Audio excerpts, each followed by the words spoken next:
What am I to do? My wards and I may soon be without a home. What's happened? The High Cardinal has descended from his lofty throne and taken up residence here in Northreach. The High Cardinal? Leader of the Council of Elders, second only to his Radiance at the head of the Imperial government. Not that any of those things still exist. Now he goes by his noble title, the Duke of Oriflamme. And what does he want with Northreach? He wants to transform it into a military stronghold, a foundation upon which to build a new Sambrec.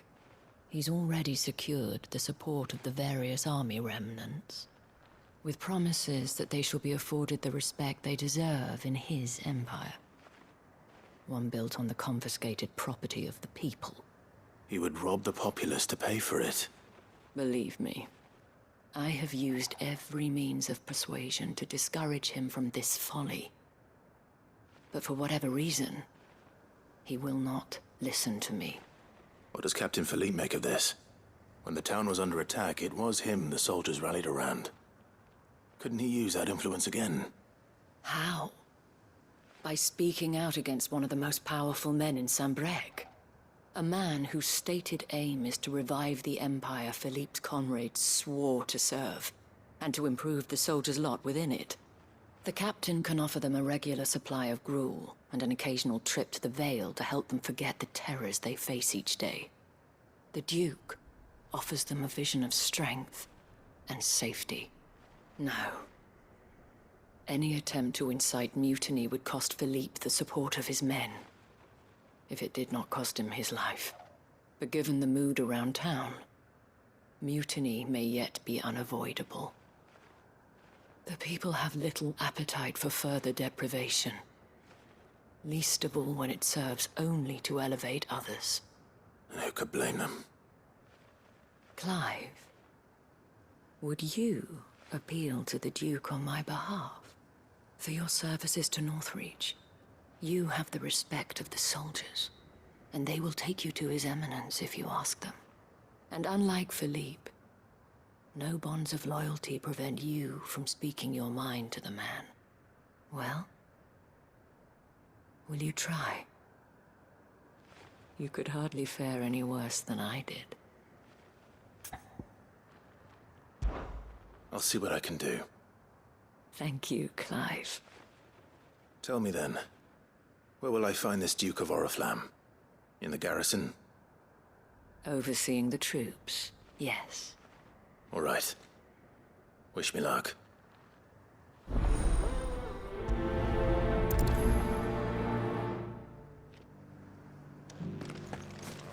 I may have met this Duke before, at the Remembrance Ceremony.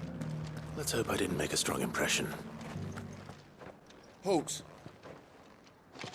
Oh, sorry about that. You're the dame's man, aren't you? You got some business with the captain? No, actually. With the Duke. I was hoping I might be able to speak with him. We're under orders not to let any civilians pass. But you should be all right. His Eminence has heard all about you and your heroics. Wait here. I'll go and ask.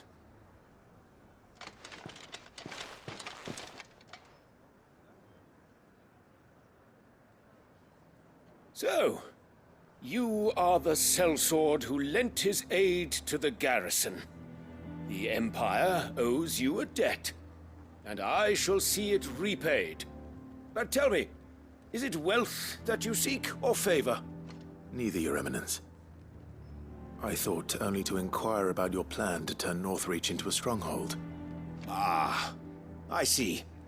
You are worried the expanded garrison will render your services redundant. Yet you needn't be. A proud fighting man like yourself shall always have a place here. Pride of place, in fact. For too long has the contribution of the noble soldier been under-reckoned. But no more. For it is they who shall see the Holy Empire rebuilt, beginning right here in Northreach. Why here, Your Eminence? The town has been fortunate enough to escape largely unscathed from the recent troubles. Her defenses are sound, and her garrison well prepared. which is more than can be said for Oriflamme or Twinside. The Empire wants for a capital, and I believe Northreach to be the perfect place. With Caer Norvent as her citadel. Once we have seen to the refortification of both the town and the castle, we need only build a wall around both to create a city that would be the envy of the twins. Plans are already underway for the construction. Soon enough, these thralls shall learn that they are no match for the might of Sanbreque. I fear you underestimate how dangerous these creatures are, Your Eminence. Should they return in force, you will need all the people of Northreach to come together in defense of the town. Something they may be loath to do if they've been deprived of their worldly goods. The people will do as their leaders command. If Sanbreque is to be rebuilt, she will require a functioning government. One whose authority is beyond question. That is why this levy is necessary. So that any man who wishes to join the army might do so and be fed, outfitted, and paid as befits a defender of the Empire. And yet there are those who persist in peddling the treasonous lie that I seek to steal from the people and drive them from their homes. I suspect they're afraid of losing what little they have left. Precisely.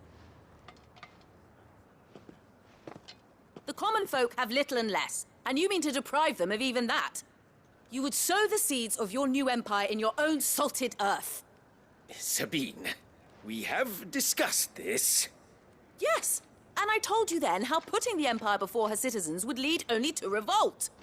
Without an empire, there are no citizens. And in yours, there will be only beggars. Is that what Griga wills for her people? Do not take her name in vain, Sabine. I'll come back later. A citizens' revolt. I wonder what the people really think of the Duke's plan. It wouldn't hurt to ask them, I suppose. Let's begin with those on the other side of the wall. All right there. What is it you're after, sir? Just your opinion, actually. I wondered what you thought of the Duke of Oriflamme. Oh, him. Not much. None of us traders do. It's thanks to nobles like him that we had to set up shop this side of the wall in the first place. Couldn't have the rabble getting any closer to the holy capital, could they?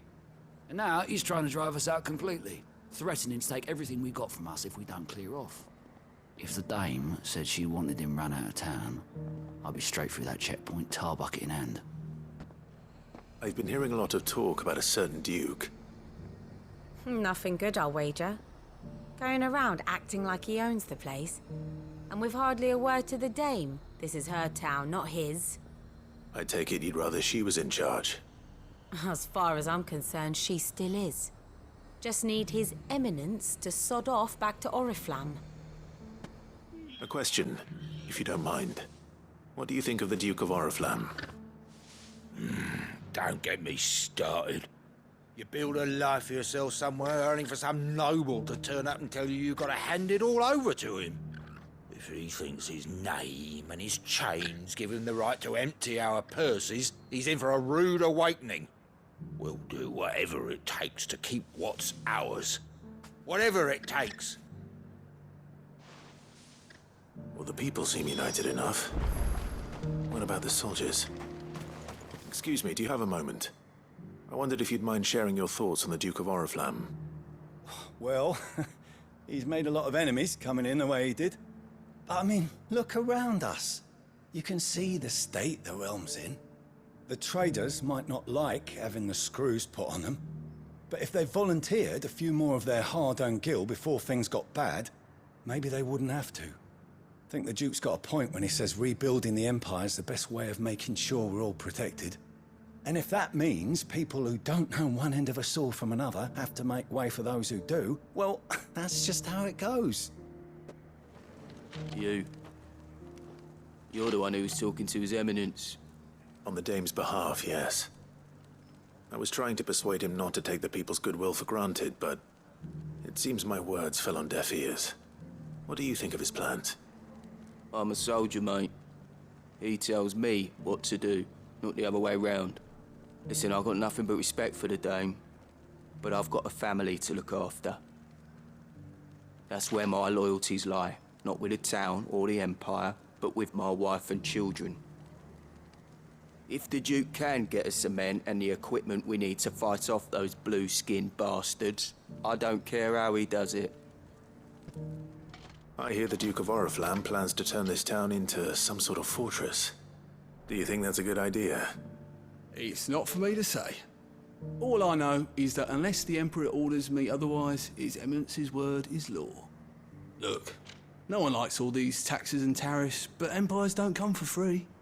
Once Sanbreque is back on her feet, we'll all reap the benefits. Let's see what Philippe makes of all this. Sabine. Captain, do you have a moment? For you? Certainly. Clive, wasn't it? Thank you for last time. How can I help you? I wanted to ask you about the Duke of Aetherfloods. Do you intend to go along with his plan? But to tell you the truth, I'm in two minds. It's my sworn duty as a captain of the Imperial Army to obey his orders. But I can't say I agree with him. Philippe, I remember you saying that you became a soldier to protect the people you loved. The Dame included. That's right, I did. Well, she doesn't agree with the Duke's orders either. She thinks they could tear Northreach apart.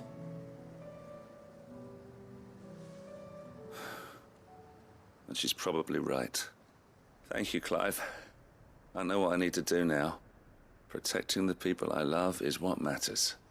Doesn't matter how. Well, duty calls, so I better go. Thanks again.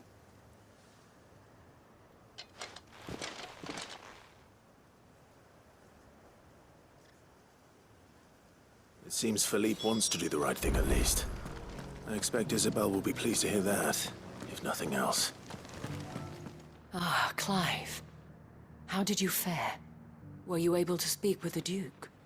I was, but...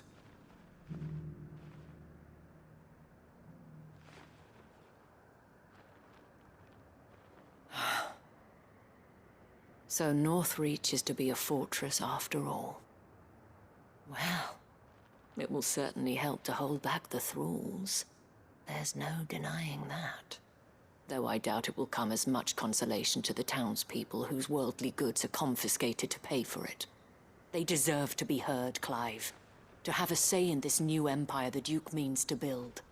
Sadly, His Eminence values their obedience more than their opinions, and hopes to reassert the authority of the state. I fear he sees the people as mere pawns on his chessboard to be sacrificed for the greater good. Needless to say, they themselves are of a different opinion, and would rather their destinies were in your hands. The soldiers, meanwhile, are content to follow their orders. And not just because of the Duke's rank, but because of his vision. I thought as much. Had I sworn to protect Sanbreque, I dare say I too would want nothing more than to see it rise from the ashes. Thank you for trying. But the battle is lost. I don't know about that. What happened to your uniform? I handed it in, along with my resignation. Told the lads I wished them well, but that I owe it to those I love to call it a day. But why? Because I realized what really matters to me. Not following some nobleman's orders for the sake of it, but protecting what I care about. Protecting Northreach. I honestly don't know when those monsters will return, but I'm certain they're not finished with us yet. And when they do come back, we need to be ready for them. We need to stand together, all of us. And with you to lead us, milady, I reckon we can do it. It was you who finally convinced me, Clive. There's no point following orders if they go against everything you believe. Indeed. All of us, standing together. That has always been Northreach's best hope, and one which still lies within our grasp. We have only to turn our attentions to the true enemy. Thank you, Philippe, for showing me what I must do. Anything for you, milady. Speaking of standing together, would you mind if I borrowed a few of the lads from the Vale to help keep watch around the town? I fear His Eminence has loftier tasks in mind for the guard. Not at all. Be my guest. Wouldn't be the first time.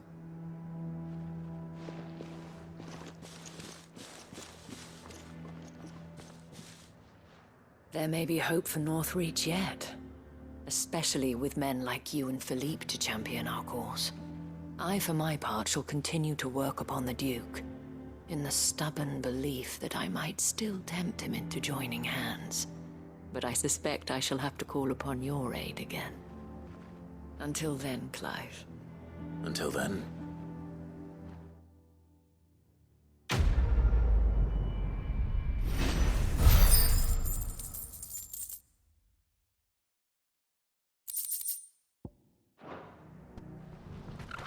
Clive. You'll be pleased to know that the negotiations are progressing well. That is good news. Yes. Our comrade in Randala has just sent word that the contract should be signed very soon. But I still have much and more to prepare. It's a huge undertaking moving this many bearers at once. You couldn't do me a quick favor, could you? What is it this time? More wild beasts? Nothing like that. I just need you to go over to the caravans and ask El how long we have until the bearers arrive. Find out exactly how much faster I need to get all these supplies moved. All right. I'll go and ask. Thanks, Clive. I owe you one.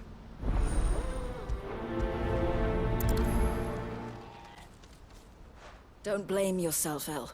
This is their fault, not yours. I know, but... No buts about it, all right?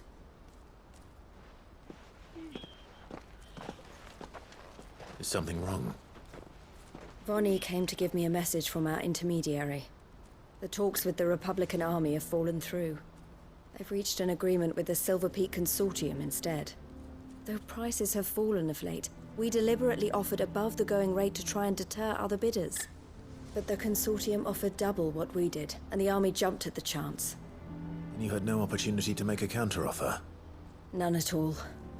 And we were so close. El? What's happened? I saw Vonnie leaving. She didn't look happy. And with good reason.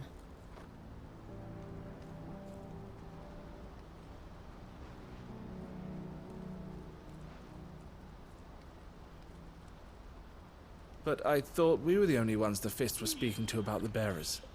How did the Consortium even find out about this? It's not so surprising. They have ears all over the Republic. This isn't over. The Consortium will have to sell these bearers eventually, and at the price they paid, buyers will be few and far between. I'm going to Randalar myself. Alone? You sure that's wise? Are you offering to be my bodyguard? How kind. Meet me at the checkpoint near the capital gates. I'll send an owl ahead and request a meeting. You go to Cashlock, Theo, and get everything ready. We've waited far too long as it is. Even if I fail to free these bearers, there will be others. Someone needs to prepare the place and keep any prowling beasts at bay. Oh, and that's me, is it? Well, it looks like I'm following orders till she gets back from meeting the Silver Peak Consortium, who've been doing their best to undermine our scheme. She'll never join them after this, surely. No, she said it herself. She still has plans for Cashlock, even if this one falls through. She means to stay with us, then. I can't say I'm not happy to hear it, but... is this what she really wants? You have to trust her. You're right. It's what she wants now. And if Elle's off fighting for the cause, I should do my part too. So I bid you farewell and safe travels, my friend. I'll gather my men and leave for Cashlock. We'll make sure the place is well stocked and defended. You go to Randalar and see if you can stop my sister biting the Consortium's heads off. If she won't consider her prospects, someone has to. I'll do my best.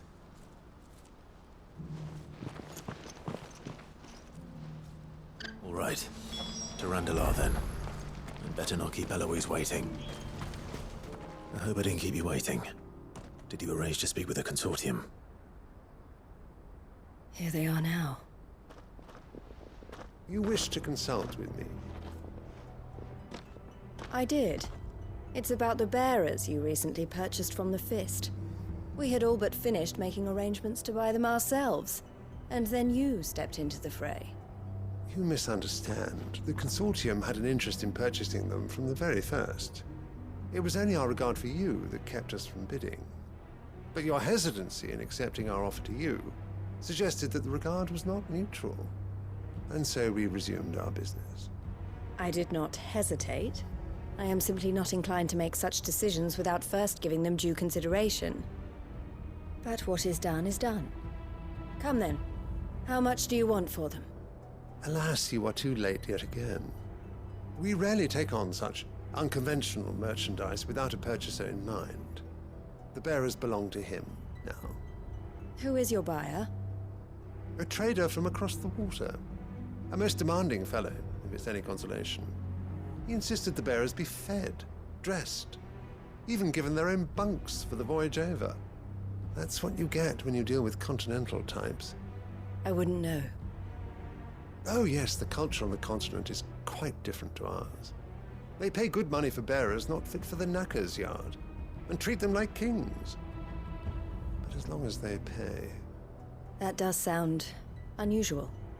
No matter then. If they've already left our shores, there's little that can be done. Allow me to withdraw my interest. And with it, my interest in joining your organization. My associates will be sorry to hear that.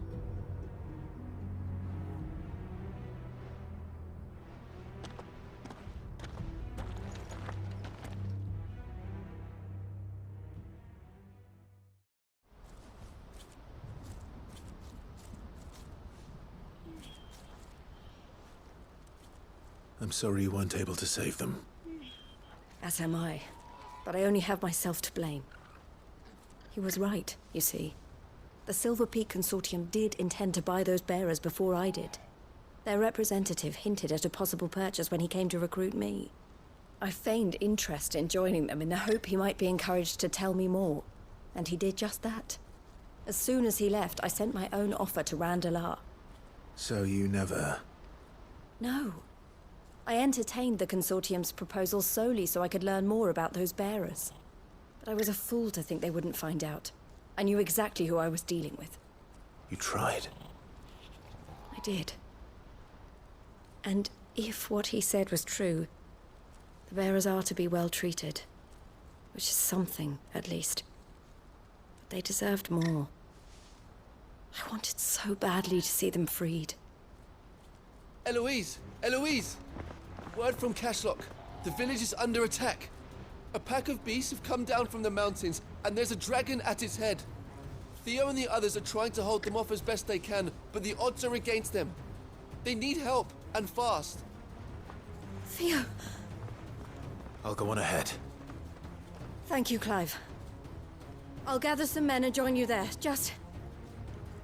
make sure he's safe.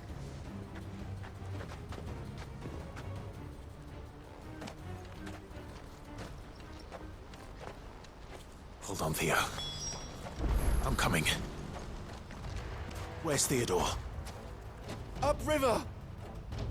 He led the dragon that way to keep it from the village, but the whole area's flooded with aether. We just have to pray he makes it out in one piece. I can do better than that. Torgal, with me.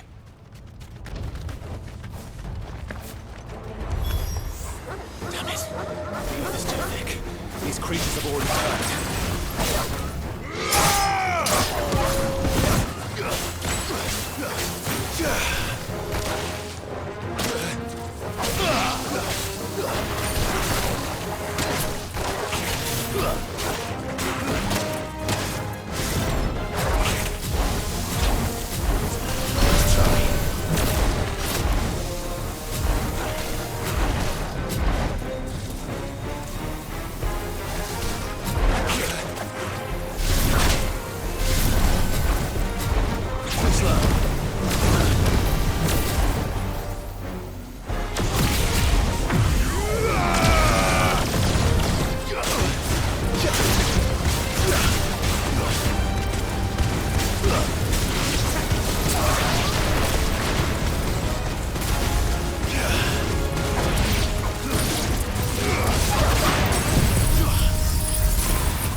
Don't waste any more time.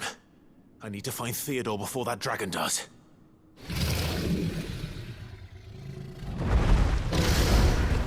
Looks like it's found me. This thing's turned as well. This isn't going to be easy.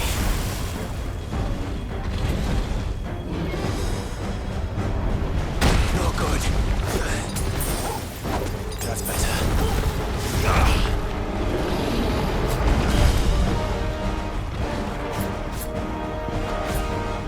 All yours, Torgal! Let's try.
Theodore, you had me worried for...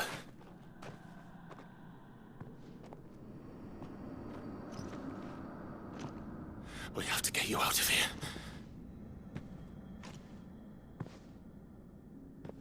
I think it might be a little too late for that.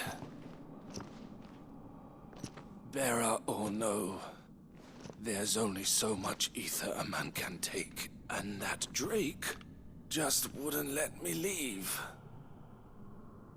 You have my thanks, Sid, for finishing what I could not. For keeping Elle's dream. door.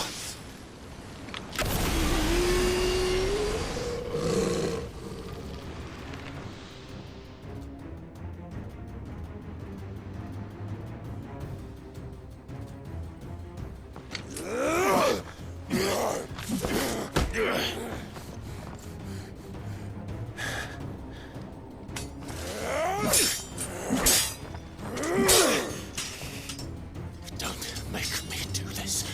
Stop it, Theo! Stop! Stay back, Eloise! He's turned. And so will you.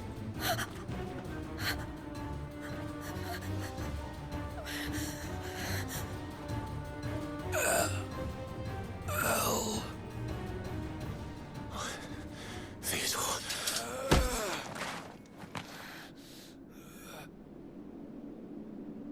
Take care of my sister. Theodore. Wait. Goodbye. El.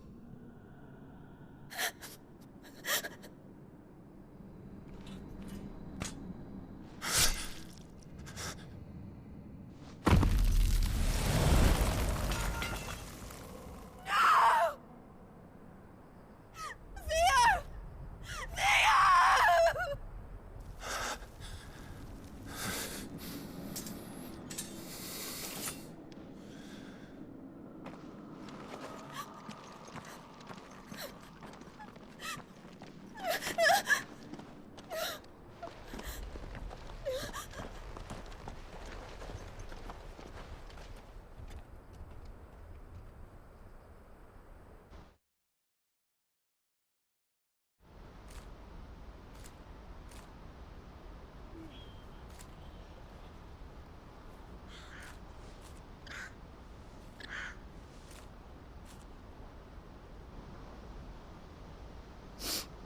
Thank you, Clive. I think I'll be all right now. That was true bravery he showed. Leading the dragon away from the village like that. His first instinct was always to protect people. To put others' well-being before his own. And now he's gone. Because I sent him to that place, against his will. It wasn't against his will. He was ready to do whatever it took to show you he could stand on his own. So that you would finally be free to live your own life. To live my own life. He never could come to terms with the choice I made. What exactly happened? You once told me Theo was the first bearer you ever helped.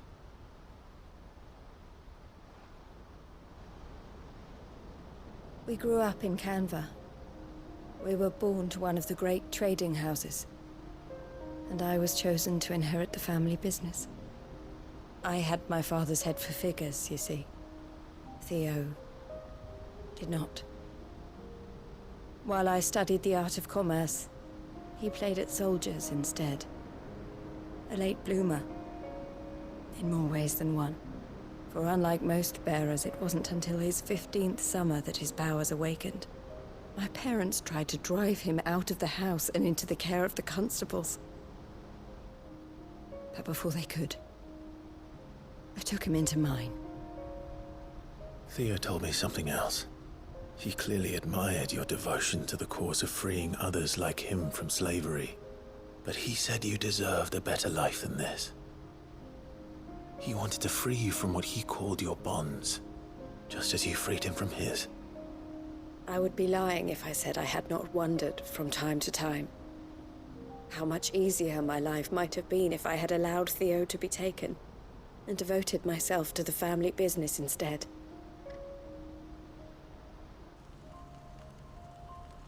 But I have never regretted the decision I made. Being with my brother meant more to me than tradition or reputation. I only had to look at him to remind myself of that night and the choice I made and the fact that I would make the same choice again in a heartbeat.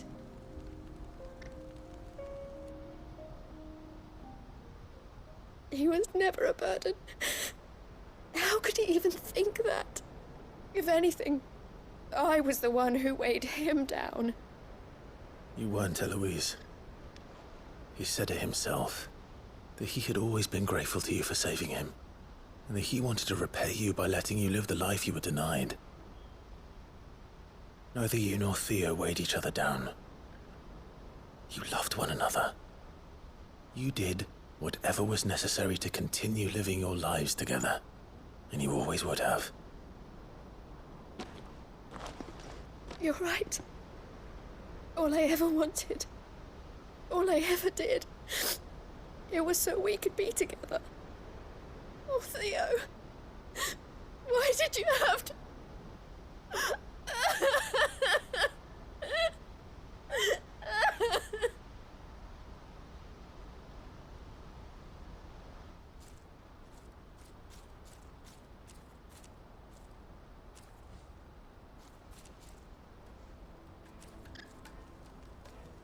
I know Theo wanted me to move on, but I'm staying here at the Crimson Caravans to continue our work. We can make a difference here. We can help people, save them. I need nothing more from life than that. So I'll carry on doing what we do, ensuring that goods, people, bearers get where they need to be, bringing smiles to people's faces just like we always have, and to Theo's. Wherever he is. This is the life I have chosen. The life I will always choose. I've made a choice of my own. To continue helping you however I can. Whenever you need it. Thank you, Clive. Let's go on together then. For Theodore.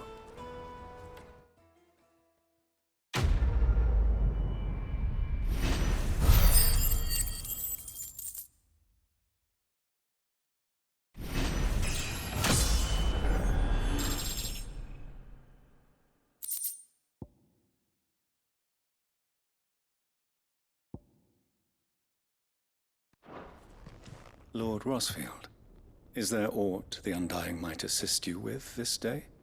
Perhaps. My brother said that your order was helping him with his quest to uncover Ultima's origins. Have you learned anything of note since last we spoke? Little and less, I regret to report. I see. Be assured, however, that we will not rest until the truth is known. Even now, our archaeologians scour ruins in every corner of the realm for traces of Ultima's touch. Fallen ruins, I take it. Dating back as far as Phoenix Gate. Indeed. Ultima's thralls are oft sighted among the remnants of the fallen civilization, as if protecting the secrets concealed within. Secrets we'd see unearthed. Should our methods be of interest, my lord, mayhap it would please you to observe some of our number at work. Would that be possible? Of course. A survey is being conducted not far from here. Perchance you are familiar with Kretov, a small hamlet built around a fallen airship.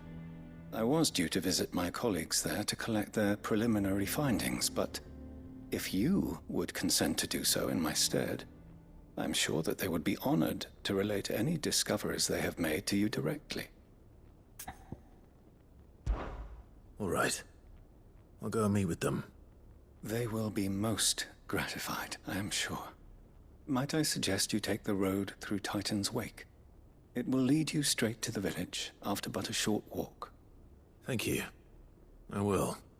I wish you a safe journey, my lord. May the Firebird's flames burn ever in your heart.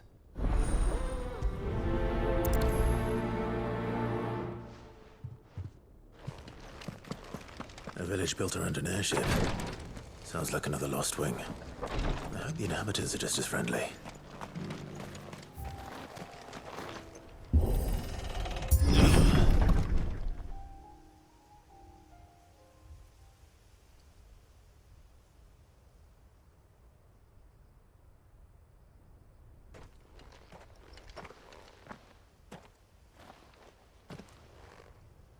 Oh no.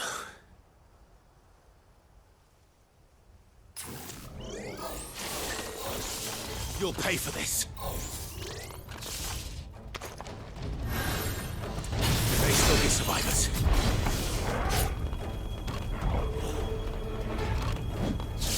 Nice try.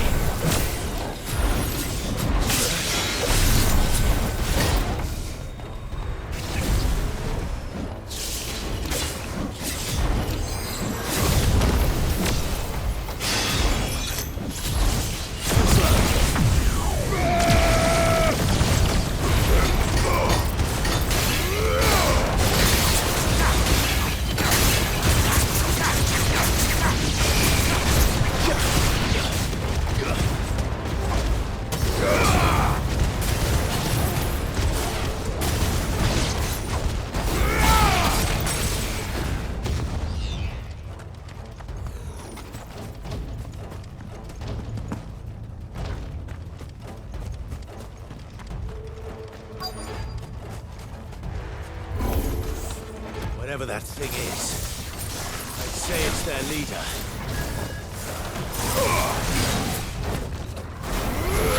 Get him!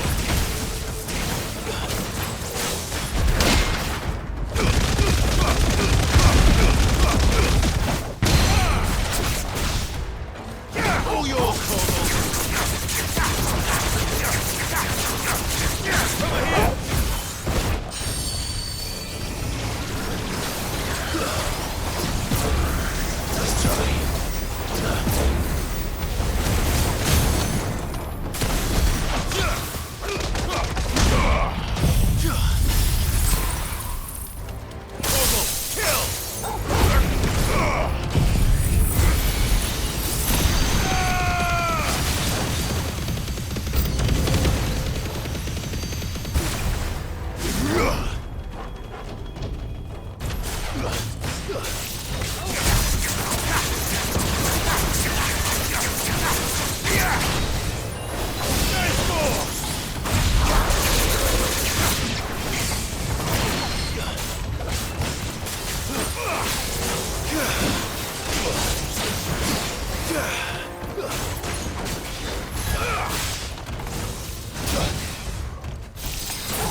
Should have stayed in the past.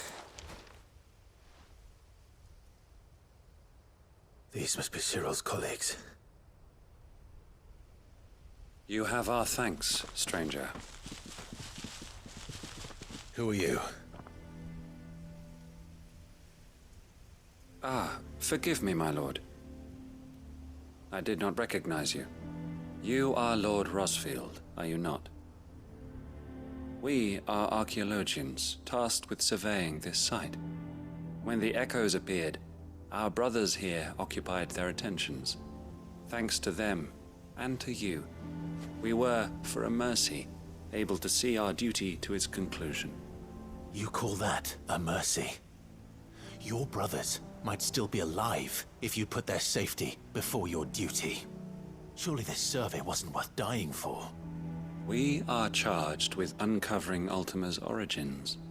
A duty of the highest import, as I'm sure you will agree. And you think your dead brothers would agree with you too? I know they would. They gave their lives for the cause, an honor to which all Undying aspire. Now, to what do we owe the honor of your presence, Lord Marquis? Cyril told me of your work here, and I agreed to collect your findings in his stead. I see. That is most kind. Pray, take them then, with our humble thanks. May the Firebird's flame burn ever in your heart, as it does in ours.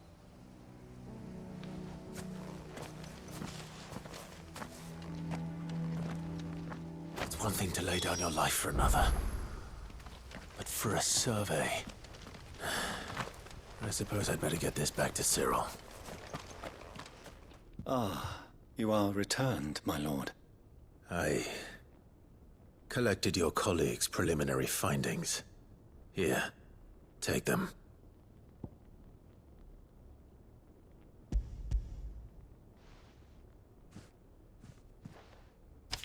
My thanks. I shall study them, and inform you forthwith if I discover aught that might aid you in your fight against Ultima. Cyril, your survey party suffered several losses in Kretov. Losses which could have been avoided, had the others not chosen to complete their work, instead of saving their friends. Were these your orders? No. This was their choice. Every Undying devotes his life to the service of the Phoenix. It is our sole duty, and should we die in discharging it, so be it. Even when death is avoidable. My lord, I fear that this is not a point over which it would be fruitful to argue. The Undying have served the Phoenix for countless generations, and your opinion of our methods, however earnest, is not like to change them. We live to serve the Phoenix. Our very order exists for that purpose, and that purpose alone.